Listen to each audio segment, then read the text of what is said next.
In the bustling city of Bengaluru, a horrifying truth emerged. A young woman, just 18 years old, carried a devastating secret. For 5 long years, she had endured unspeakable abuse. 62 men had violated her.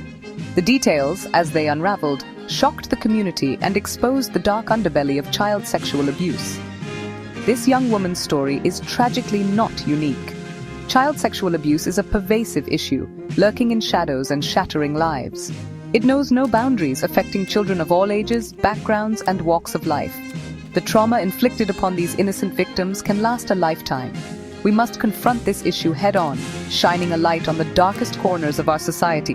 This is a call to action, a plea for justice, and a promise to amplify the voices of survivors. It began subtly, the way predators often operate. The young girl, just 13 years old and in 8th grade, encountered an older boy named Supin. He was cunning, using manipulative tactics to gain her trust. He showed her pornographic videos, warping her understanding of healthy relationships. Slowly, he ensnared her in his web of abuse. Supin's abuse escalated, and he began recording his horrific acts. These videos became tools of control, used to blackmail the young girl into silence. He shared these videos with his friends, further deepening the cycle of abuse. This act of betrayal is a chilling reminder of the depravity that some individuals are capable of. We must remember that predators thrive on secrecy and manipulation. They often present themselves as trustworthy figures, making it even more difficult for victims to come forward. As the abuse continued, the young woman's spirit began to falter. She withdrew into herself, her pain evident in her demeanor. Thankfully, a watchful teacher noticed a change in her behavior. Concerned, the teacher alerted the school authorities. The school, in collaboration with the Women's Welfare Committee, initiated counseling sessions for all students.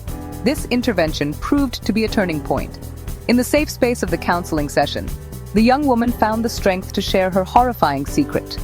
Finally, her voice was heard. This act of bravery highlights the critical role that schools and communities can play in identifying and supporting victims of abuse. It is imperative that we create environments where children feel safe to disclose abuse. We must equip educators, parents, and community members with the knowledge and tools to recognize the signs of abuse and respond effectively. The young woman's family background paints a picture of poverty and limited awareness. Her father, struggling with alcohol addiction, was often absent.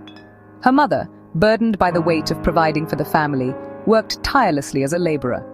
The family owned a smartphone, a potential window to the outside world, but its capabilities remained largely unknown to them. This lack of awareness and access to information created a fertile ground for the abuse to continue unchecked. It underscores the importance of bridging the digital divide and empowering families with the knowledge and resources to protect their children in the digital age. We cannot ignore the socioeconomic factors that often contribute to vulnerability to abuse. We must work to create a more equitable society where all families have access to the support and resources they need. Section 5. Scars that run deep. The emotional and psychological toll of child sexual abuse is, well, immeasurable. Victims often endure a complex range of emotions, including shame, guilt, fear, and anger. They may struggle to form healthy relationships, experience flashbacks and nightmares, and battle with depression and anxiety. The young woman in this case is no exception. She carries the weight of her trauma, her innocence stolen. It's crucial to remember that healing from such profound abuse is a journey, not a destination. It requires ongoing support, therapy, and understanding. We must create a culture of empathy and support for survivors of abuse. Their voices deserve to be heard, their pain acknowledged, and their resilience celebrated. Section 6.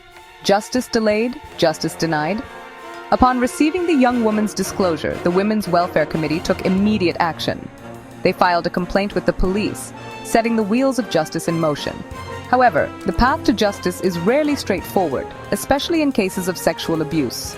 Gathering evidence in such cases can be challenging, particularly when the abuse has occurred over an extended period. Victims may be reluctant to come forward due to fear, shame, or a lack of trust in the legal system. The police investigation is ongoing and the perpetrators will be held accountable for their heinous crimes. However, the process can be long and arduous. We must strengthen our legal systems to ensure that they are trauma-informed and victim-centric.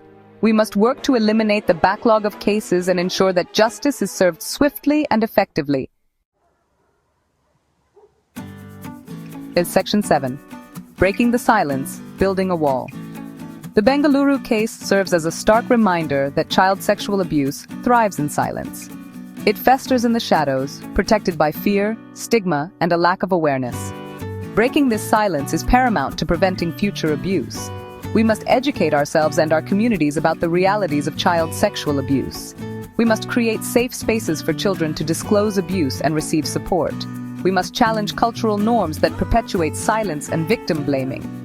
By breaking the silence, we dismantle the power structures that allow predators to operate with impunity. Section 8. A call to action. The fight against child sexual abuse demands a collective effort. It requires each of us to become informed, vigilant, and vocal advocates for children. We must challenge our own biases, question our assumptions, and be willing to have uncomfortable conversations. Here are some concrete actions we can take. Educate ourselves and others. Learn about the signs of child sexual abuse, risk factors, and prevention strategies. Support organizations. Donate to or volunteer with organizations working to prevent child sexual abuse and support survivors. Advocate for policy changes. Support legislation that strengthens child protection laws and holds perpetrators accountable. Believe survivors. When a child discloses abuse, listen with empathy, believe them, and offer support. Create safe spaces. Foster open communication with children in our lives and create environments where they feel safe to disclose abuse. Section 9. Every child deserves a safe tomorrow. The Bengaluru case is a stark reminder of the work that still needs to be done to protect children from sexual abuse. However, amidst the darkness, there is hope. By working together, we can create a world where every child can grow up free from the fear of abuse. Let us honor the courage of the young woman in Bengaluru and countless other survivors by turning our outrage into action. Let us be the change we wish to see in the world, creating a safer and more just future for all children.